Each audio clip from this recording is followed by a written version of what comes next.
Hey guys, welcome to another episode of the Business Spotlight series. My name is Nate Woods. I'm a senior partner here at Action Coach Peachtree, and today I'm joined by Jarrett. He's the owner of Little Bear Atlanta as our guest. And today we're going to be talking about his business, his journey to business ownership, some challenges he's faced, best practices he's learned, and look at what it's really like to build and operate his restaurant. If it's your first time on the channel, make sure to like and subscribe so you get notifications when we drop new interviews like this one. And Jarrett, welcome. Thanks for joining me Thank you. today. Appreciate it. Thanks for having me, Nate. Cool. So give us just a little bit of background on yourself and on Little Bear. All right. My name is Jarrett Stieber. I'm the chef owner of Little Bear. We've been open for about 4 years now. Before that, had a pop-up restaurant called Eat Me, Speak Me. That was a pop-up restaurant in Speakeasy. Did that for about 7 years, leading up to Little Bear being open, and about 10 or 12 years before that of just cooking around mostly Atlanta. Since I was 15, pretty much working towards this end goal of getting the restaurant open eventually. And yeah, it's pretty much all I've ever done with my life. Cool, cool. So let's set the stage for the viewers. Are you the sole owner and practitioner of Little Bear? Do you have any partners in the business? I am the sole owner. My wife is obviously dragged into all of this as well, but sole working partner for the restaurant, yes. Cool, love it. So tell me a little bit about the role that you're currently playing in the business. A little bit of everything. I like to focus my efforts on prep in the morning, kind of from the kitchen perspective. We don't have a full prep crew or porters in the morning or anything like that. We're a lot smaller than most other restaurants. We only have 30 seats total, so not a giant source of revenue for us at the restaurant. So we have to make the most of utilizing the bodies that we do have to produce more than a standard restaurant would be able to. They can divide and conquer amongst a much bigger crew. So for me, the prep is kind of an important time to get my stamp on all the food. And then once service starts, kind of depends on the given day and what we need. I usually work a double on Wednesdays.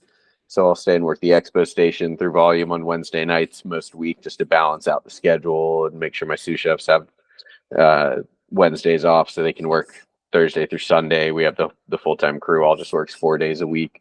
So that balances things out a little bit if I work a double on Wednesdays. And then the rest of the week, it's kind of touch and go. If I'm covering for somebody, it might be an extra double or two here or there. Otherwise, I try to leave myself off of a scheduled shift during service so that I can kind of just be able to float, put out any fires I need to. And if things are under control and there's nothing crazy going on, I try to leave on the earlier side just so that I can kind of control my hours within reason.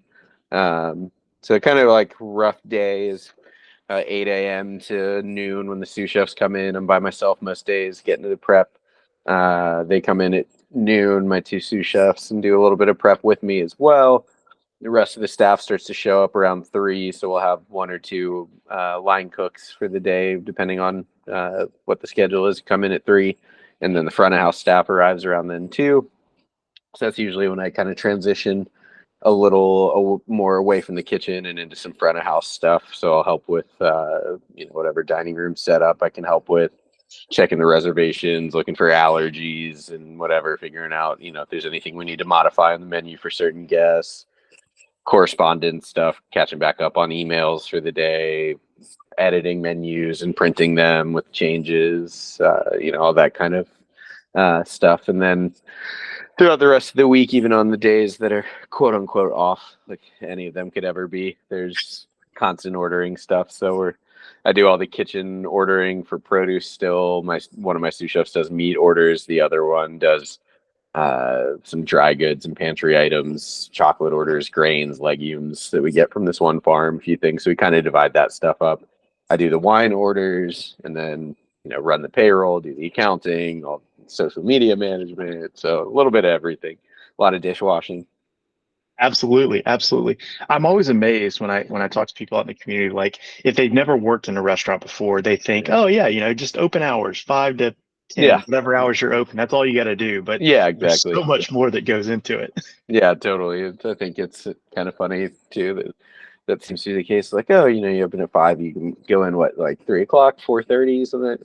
No, it's definitely not how it works. It's a living, breathing thing that kind of is all consuming. Yeah, absolutely. So you talked about your location, but tell me a little bit about like who is your ideal clientele? Who do you want to see coming to eat at the restaurant?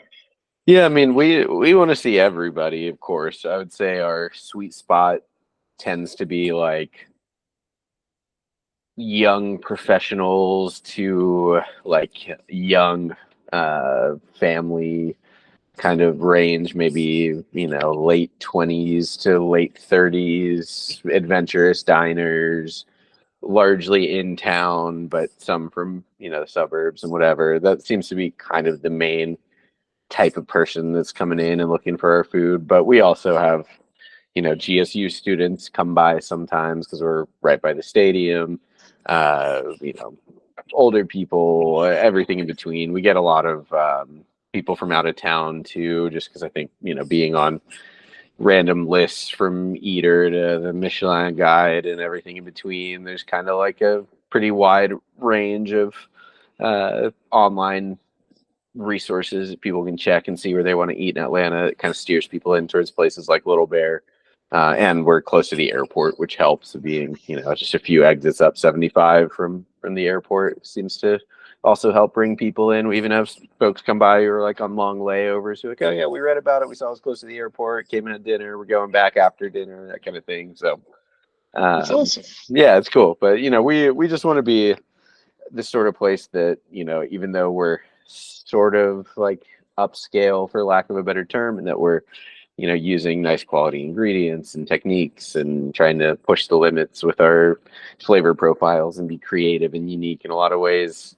Some people might view that as like an occasion restaurant, and you absolutely can treat it that way if you want to, but we also want it to be approachable enough to just be kind of an everyday neighborhood spot too, for the people who live in Summerhill or Grant Park or Old Fourth Ward or some of the, People's Town, some of the surrounding neighborhoods, that they could theoretically still come in a couple times a week after work, just grab, a cocktail on their way home, or grab a glass of wine and one or two little small bites if they're hungry, even if they're cooking dinner at home, just like a little snack after work, or come have a full meal, whatever. We want it to be flexible enough to kind of suit a bunch of different people and a bunch of different needs.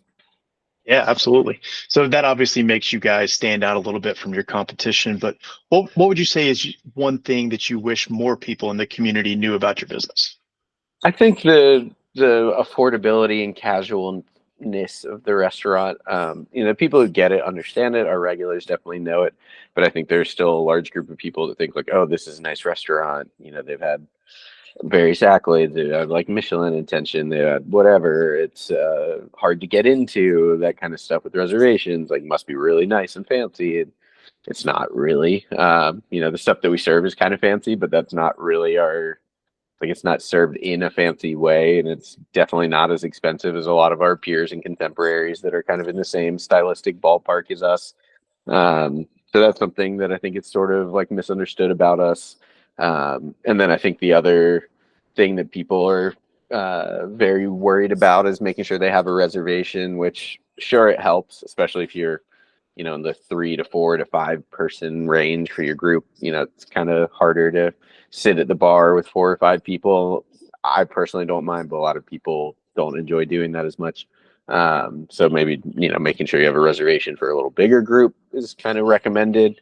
Or if you're, not interested in potentially waiting at all for seating, you're really high maintenance like that, whatever, maybe you have a reservation.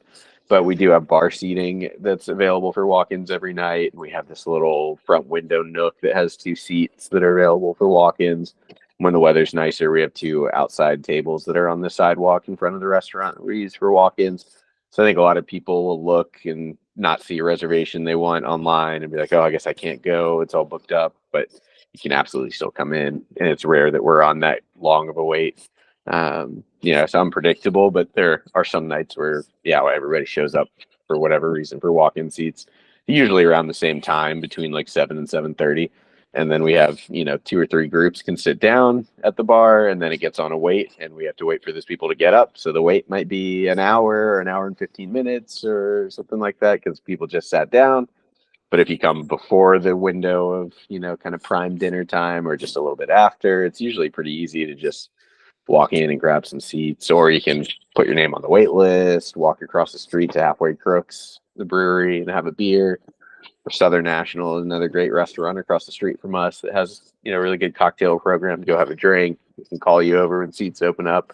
So there's a lot of options. I think people just get really like nervous about, if I don't have a reservation, I won't be able to get in. Like, you can still come eat even without one. Yeah, awesome, awesome. So you've told us a lot about the business and kind of how you got started, who you're looking to serve. I want to dive a little bit more into your story specifically. So you've been in food your entire life.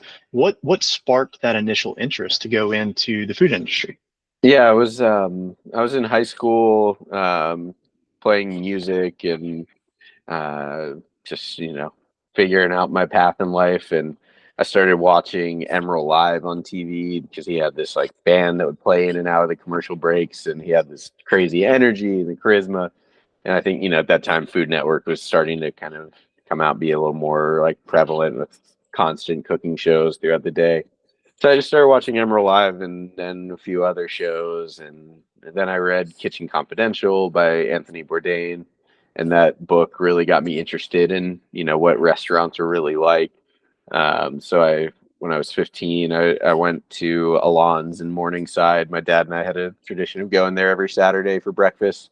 He worked at Emory, so he would go make rounds, and then we would get breakfast together there. So we sort of had a relationship with the owner.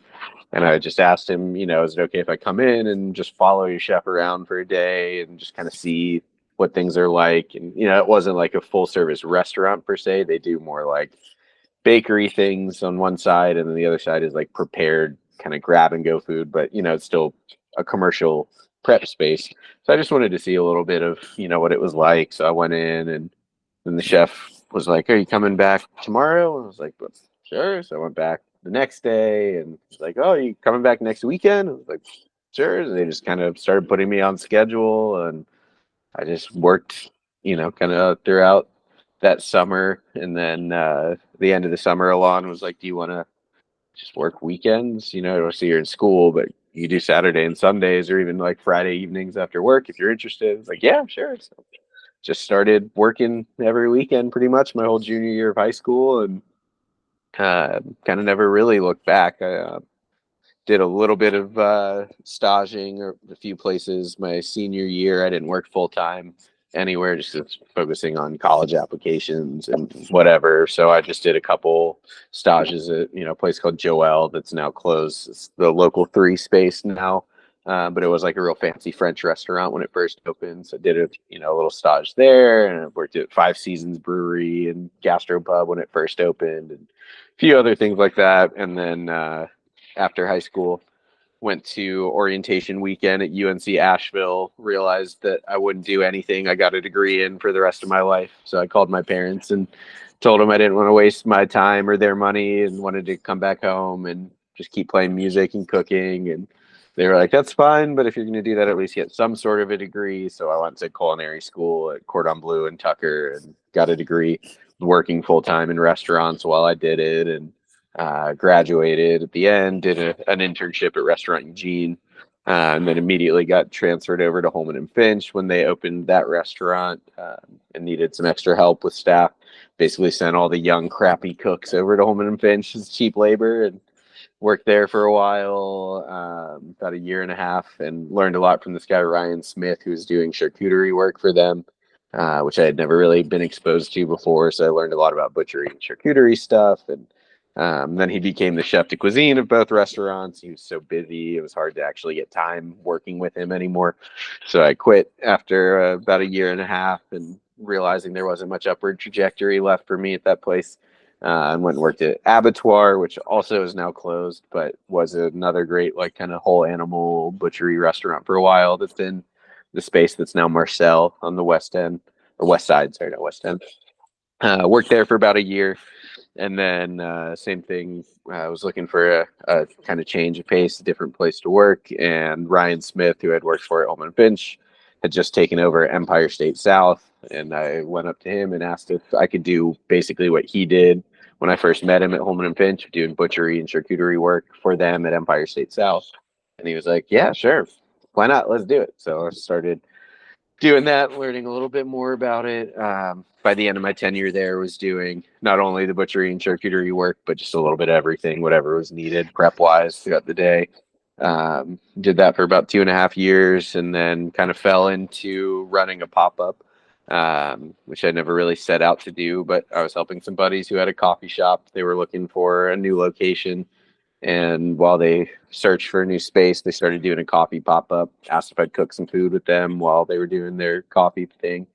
And we did that for a little while. And I was having so much fun working for myself for a change that once they kind of ran out of funding and momentum and withdrew from it, I was like, well, I'm just going to keep doing this because I'm actually enjoying being my own boss and finding my voice with food. So I started kind of paying attention to the pop-up as a full-time thing, and one thing led to another, and 7 years later was still doing it, and then trying to get the space open for Little Bear, which we started, I think I signed the lease in December of 2018, I want to say, and then we started to build out late summer of 2019, and then got open February 20th of 2020. So nailed it on the timing right before COVID, and spent 15 months or so doing takeout only after the first 2 or 3 weeks of normal service, and eventually got the dining room reopened again in May of 2021, and we've been quote unquote normal ever since then, sort of the new normal, but it feels a little bit more like real life again. So Yeah. now we're just a regular old restaurant like we intended to be. Yeah, cool. So COVID was obviously a huge roadblock on that journey there. Were there any other challenges that kind of come to top of mind as you went through that process of opening your first full-time space? Yeah, I mean, the navigating the build out and the permitting process is arduous, and I expected that. But it's still, is always unpredictable what the city is going to throw at you throughout the process, what construction delays are going to come up. You always go over budget. So whatever you think you need for the build out, in reality, you'll end up doubling it, at least what you end up having to spend. So I mean, all that stuff was difficult, but the COVID was a big wrench in the plans. But at the same time, it kind of helped us that we had just opened in some ways, because I think we got a lot of sympathy orders of just being like, they just opened, we should go support them. So it helped. And I think having the pop up for so long beforehand also helped, because I was used to being kind of like fluid and flexible with structure, and being adaptable in a way that maybe some like long time established places weren't. So that helped in some kind of strange way. But really, I think the biggest hurdle, which still is an ongoing thing, is just the people management is always the hardest. Of like, the cooking, all the logistics, that kind of stuff. It's work, but it's somewhat predictable. Yeah. Roughly how to do it. But every single person who works for you needs to be managed in a different way, and you have to learn what works and doesn't work with certain people. Who needs to be pushed harder, who needs a softer touch, who wants something more firm and direct communication wise, who can't handle that and needs to have things brought up in a more circuitous way. So that's kind of the hardest thing, really, is just keeping people happy. You want to invest a lot of time and effort into your staff to get them trained so that they can help you run the thing in a way that you trust them to do it. And that takes effort. And then you try to create an environment where people will stay and you don't have high turnover.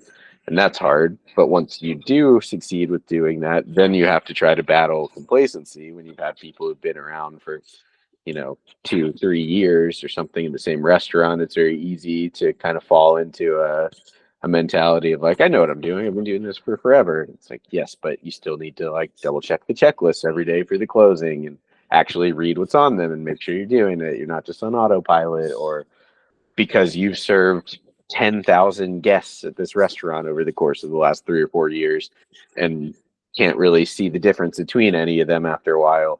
The two guests that just walked in are the only two people they're thinking about. They want to have a great, magical, wonderful experience, and they don't care or understand that you've served a bajillion other people they want to feel special, and you have to remember that you can't be jaded about how long you've been working somewhere.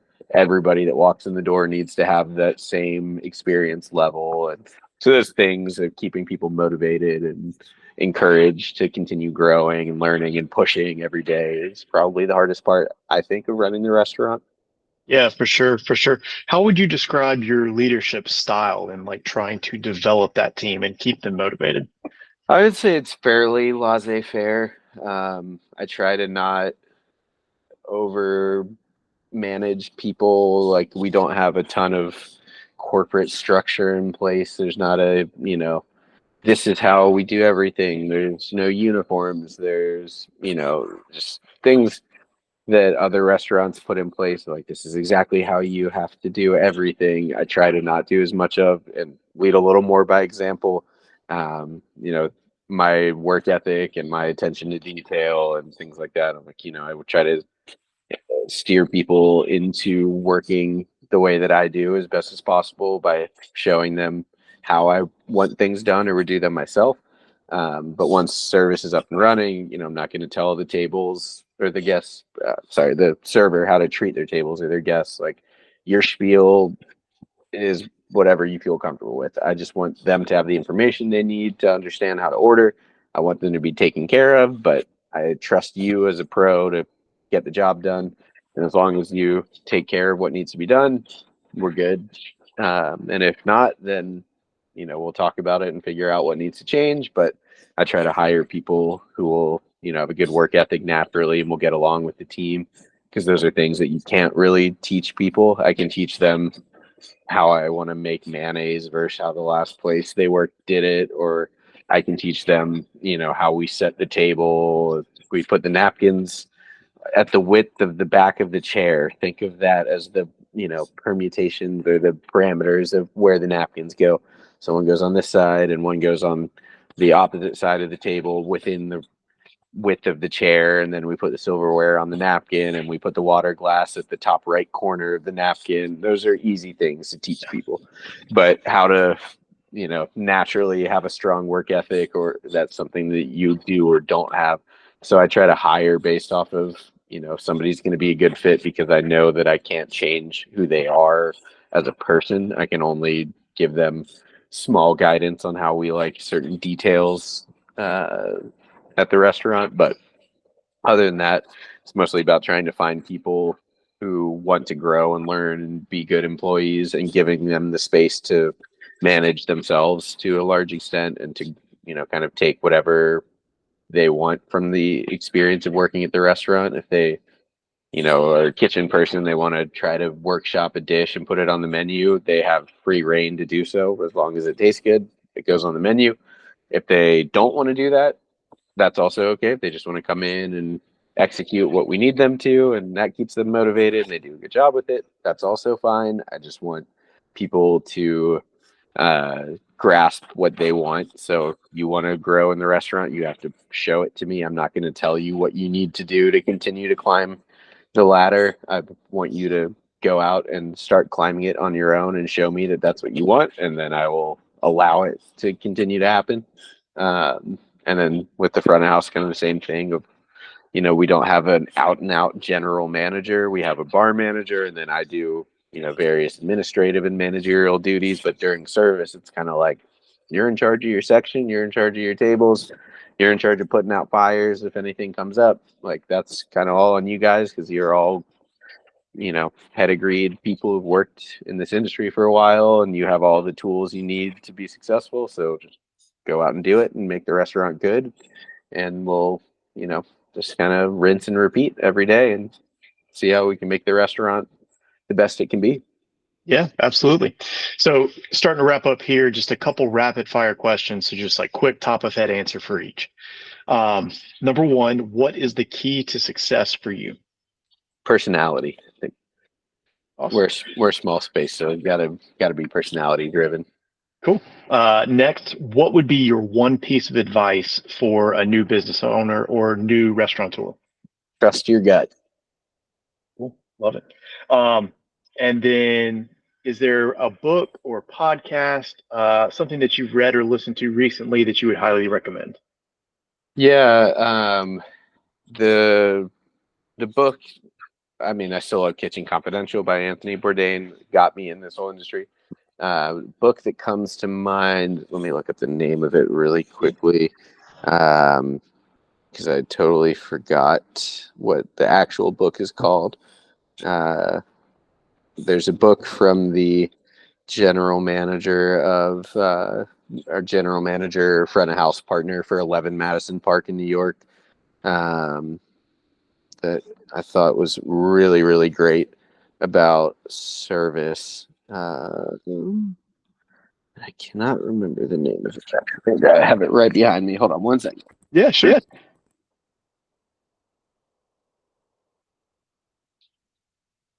Okay. In fact, the book is called Unreasonable Hospitality.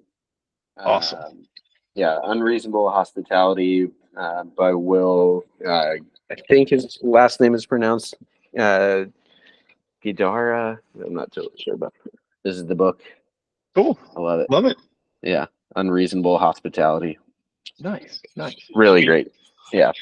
So before I get to my last question today, what is the best way that people can learn more about you or book a reservation at Little Bear? How do they get in touch? Yeah, easiest way is through, I guess, Instagram if they're on social media at Little Bear ATL, or they can visit our website, www.littlebearatl.com. Reservations are available on Resi. There's a link to that through both our website and Instagram. Same thing with contact. There's a contact button on the Instagram. There's information on the website about how to email us or whatever, get in touch, call the restaurant with questions, that kind of thing. But that's really the best way to do it. I run the social media myself, so all the posts and whatever, it's all me behind it. So I think that's got the most direct line to kind of the personality of the restaurant based on, whatever tired, crazed mind I have behind all my posts. Cool. Gives a good Love it. example behind the curtains. So last question for today. What most inspires you as you continue to move forward with the business? I guess I'm most inspired by my own willingness to work harder than I did the day before. I suppose it's like a intrinsic desire that I have to keep pushing, and I'm not really thinking about like accolades or whatever. I just want the restaurant to be busy and successful and stable and people to have a good time. I want it to take care of the staff, and to me it's kind of about like keeping myself motivated to be the best version of myself that I can be in the restaurant, which allows everything else to happen. So I think that's sort of what inspires me. It's kind of vague, but it's the general all encompassing everything. This restaurant is my entire life. It provides for myself and my wife, it provides for my staff, it provides for everybody. So the desire to continue being better than we were the day before is what keeps me going. Awesome. Love it. Thanks for joining me today, Jarrett. Yeah, you're most welcome. Thanks for having me.